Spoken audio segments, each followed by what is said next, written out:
Okay, so very quickly, minute recap TLDR. This is phase 1. Contest opening angles here, high risk, high reward. Only rule of thumb, only do it if you can play an agent that can run away. Non-committal fights. Phase 2, playing for choke points and playing off angles where you have advantageous fights with smokes and whatnot and peeking off timings. This is ideal if you have more than one person helping you and you feel safe to peek out when somebody's watching your back. This is also really good if you manage to have 2 to 3 plus people all staring at the same location because the enemies have 0 to no chance if they peek out. However, this can be overcome with enemy utility and flush you out of the phase 2 positions and have you die in disadvantageous spots. Phase 3 is playing for retake, where you give sight and you're holding X amount of space to allow your teammates to get out of choke points more easily if you're holding this line in phase 3 versus if you're fully tucked. Enemies can be sitting in a smoke here and get a lot of more info earlier than if you were to tuck all the way back here and whatnot. Depending on what phase you should play in, depends on the enemy's team comp in terms of their gap closing and executing ability, your personal utility if you can run away like Jet or Chamber, or if you can help assist heavily in preventing the execute like a Sentinel, like a Cypher Tripwire, Sova Dart, something that can help the Flood may lean you towards playing towards phase 2 or 3 and increase the odds. Big win-con example would be a Killjoy ulti, which you could call your entire team to play for phase 3 as they can't hold your Flood out of CT unless they kill the Killjoy turret. Another aspect I covered was rotating. When you want to rotate, you want to look at the map to see what's not covered. Don't cross areas that are not covered. You can get timing, then enemies can kill you from behind. Play the game, look at the minimap while rotating. You want to communicate, call out gaps where enemies can time and where you have flanks if needed. If there are 3 people watching A and they haven't rotated yet, there's no point for you joining the 4th. There's no point being the 4th guy and watching the same angles. It's a little redundant. You can try to close the gaps on the rest of the map to prevent them from squeezing you guys in more and limiting the amount of area you can play from. Lastly, these rules are meant to be understood, but they don't have to be played like this all the time. Breaking the rules is good if your enemy expects one thing, but you do another thing. So if you condition them to think in a certain way, like you always play in phase 1, then they're going to start using utility to always clear you out from these opening angles. But if you're just having fun playing in phase 2, then that means they wasted utility for nothing, you know what I mean? This applies to every phase. Phase 1, phase 2, phase 3, just in different manners.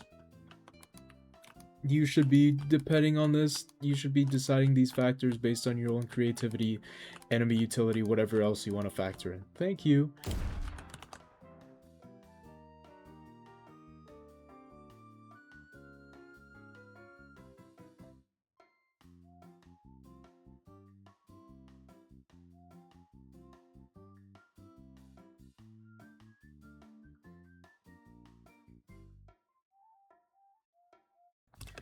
I think in defense, it's easy to approach it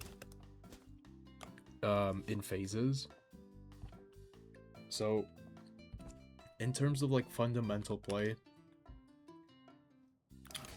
you prevent the bomb from being planted or you kill everybody. But if you're constantly taking disadvantageous fights and fights on their terms, you're just gonna lose against better players. And I will attempt to show you how to avoid just having it come down to raw aim duels and everything, so we can win more games in general. Because if you're having an off day, you should still be able to contribute in different ways. Even if your aim is poo-poo that day, doesn't mean like you should just be phased out. It's not how it works. Okay, so in terms of fundamentals, viewing it in stages, or phases. I think I'm taking this from Bonkar, NRG Bonkar. I think he had like a video about this, but essentially, I want to view defense as phases in a game, and like how you should approach initial angles and everything.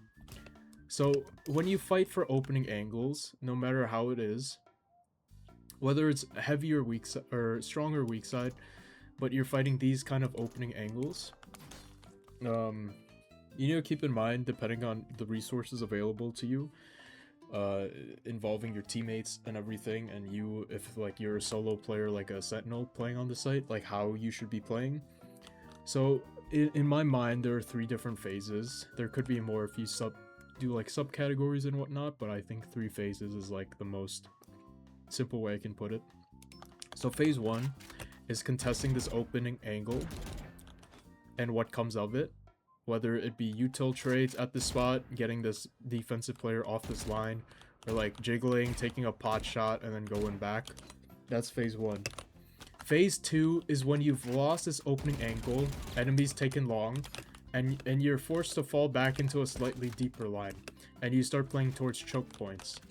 So generally the enemies have like a better idea of how to exec. They have to come out this side. So you're more focused at holding the choke rather than fighting this initial long line. And then phase 3, which is a concept that appears to be unknown to a lot of people, is that you give up the site, but you don't give up important space. So if you realize that you're the weak side and you're pushed back from phase 1 and phase 2, and there's no point taking phase 1 or phase 2 fights because of like util advantage / numbers, like you're not gonna stand here peeking when there's gonna be 3 people peeking along and one of them might have an op. You're not gonna stand here on site when there's a neon wall, a Sova dart behind you, and then the neon's being stunned. You need to back up in a phase 3, and you need to realize this fast. So phase 3 involves you holding a deeper line and waiting for backup. The idea of being in phase 3 is that enemies will use their util and they won't get anything. Although they'll set up ideal post plan, is that you keep your utility and you're able to prevent enemies from taking even more space. So what happens is that if people fall into phase 3, unless there's a late lurk garage, what happens is that you close down 2 avenues, and you could even have a late lurk late flank C long. So what happens is that they have to look at many other avenues besides like a numbers game, and only scaling through one thing unless you have like set retake executes and protocols. But holding this space like this ensures that you're available to peek with your teammates to re-peek for the retake. And if you're doing some dumb shit like this, this is not phase 3. You're pretending to be in phase 3, but you're in phase 2. You're trying to hold sight still. Like this is not a good angle unless you're confident in like timing off peaks and whatnot. And you have an op and an escaped agent and whatnot. The people who can break, as a general rule of thumb, the people who can break phase 1 or need to abuse phase 1 the most are duelists with an escapability, like Jet, Waylay, Neon, have super obstructive abilities phase 1, where they're super advantaged. Like Neon can stun this entire line and then essentially get a free kill. However, it runs the risk of being immediately traded. So agents like Jet and Chamber in particular are notorious for phase 1 holding. You don't get much value out of those agents unless you're like constantly challenging phase 1. Utility agents like initiators, your util is a bit more important in terms of like overall game state than a duelist, depending on the situation, but majority of the time, yes. So most of the time the most you'll do for phase 1 is like taking a pot shot or jiggling and then backing up to phase 2 and either helping prevent the flood or getting ready to retake. For Sentinels, they'll almost always play phase 2 in terms of holding a choke, because that's where their util finds the most value, like a Cypher Cage and a a tripwire for here for free spam.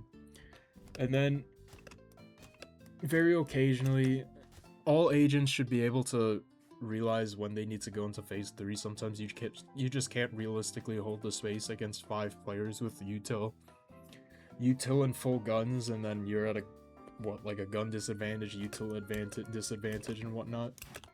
So you need to be able to cut your losses and just try to play with your team for like better fights overall. Sometimes it's just giga-fucked if you don't understand how to get out and do the retake. Like you guys don't have the proper util to flood out a site, and nobody's doing like nobody's swinging out wide, and then there's one guy just standing here spraying the same line and killing 4 people. But that's besides the point. Explaining phases in game. So, if you look at the minimap in my POV, Vince would be in phase 1, he's playing the initial angle, I'm playing phase 2 as an initiator, I'm playing for spam, I'm playing for my E scans, and I'm playing around that, so I'm playing far away to use my utility first before gunfights.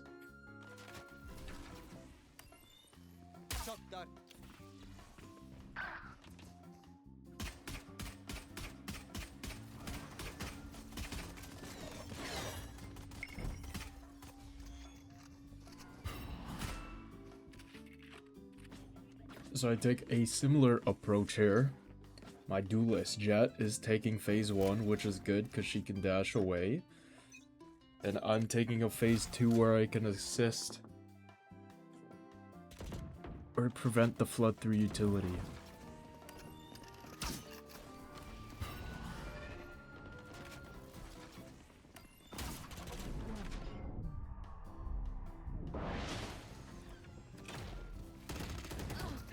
And now, due to the nature of the round, I don't want to give up the space, so I'm staying in phase 2 to allow my teammates to, at the very least, flood out of CT easier. By maintaining this space, I'm limiting the amount of space that the enemies will have. Of course, if the enemies are more aggressive and they realize that they need to clear me out of this back site space, then they'll do so, but oftentimes teams are not good enough to realize that they need to push in deeper in certain scenarios. So staying in phase 2 and allowing your team to flood in more easily from certain areas is just super beneficial.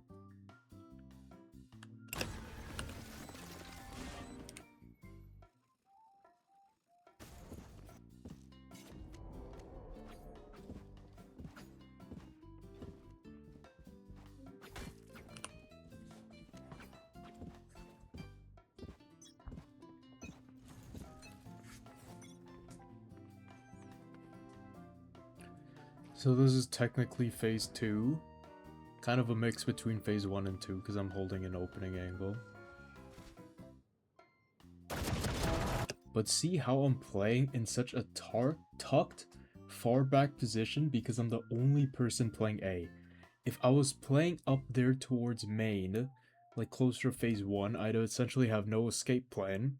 But here, they can't push me out of my position because I'm essentially in CT. So that allows me to hold space if I fall back a little bit and lets my teammates come in to assist me for the retake. It minimizes the amount of danger I'm in, but it still forces them to use util to get out of a choke point. See, because of my angle, the ring has been able to come up, and now it's generally a much harder site take.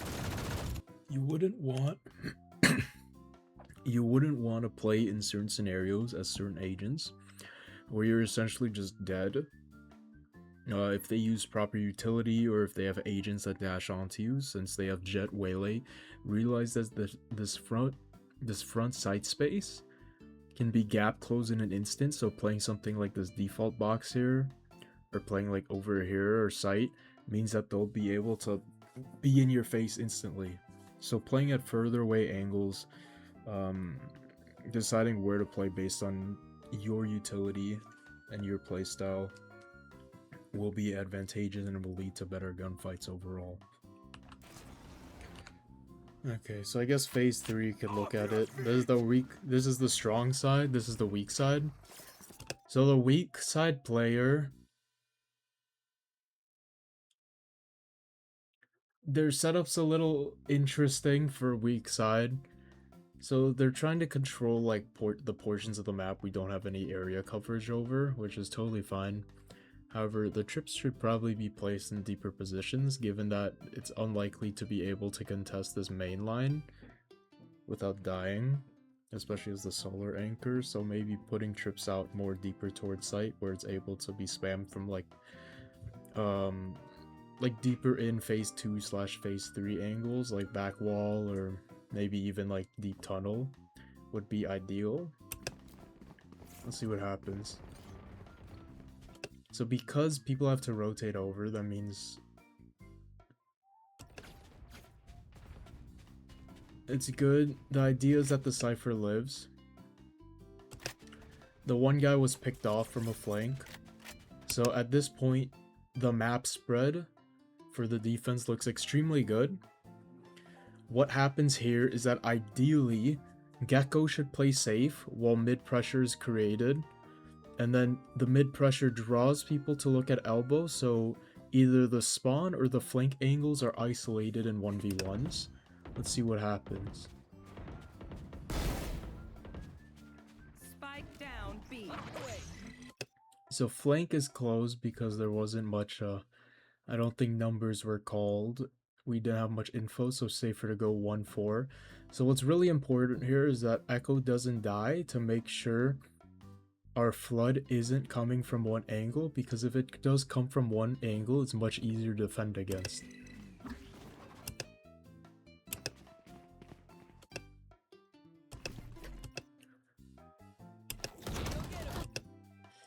So this mid gap is brought up as timing, but they're all playing on site. So it depends on how this is kind of scaled in. The Jet is somehow isolated against the Clove. Cypher isn't traded against the Rays and the Breach. And then the Neon is activating with the Judge. Pops ulti. Essentially, this just was not scaled properly. But in terms of overall phase 3, this was played properly. It just needs to be executed better in terms of like utility and spacing and whatnot. Certain trades need to get accomplished. If you get a free kill without getting traded, essentially that's just a huge disadvantage. Spike planted.